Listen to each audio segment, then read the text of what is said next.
Hey guys, today I'm going to tell you how to change your hotspot name on Android mobile. If you're using an Android mobile and now you want to change your hotspot name, so let's see how can you do this.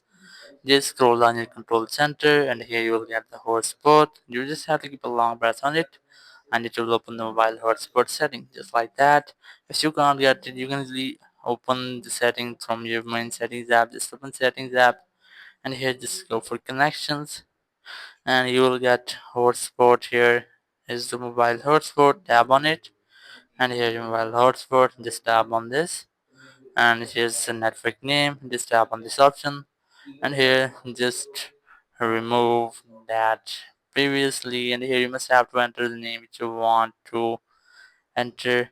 As I'm going to enter here, let's see this one, just enter that and here's a password. You can easily enter your password from here. So I'm going to enter, let's see this one, just enter the password and here just tap on save option.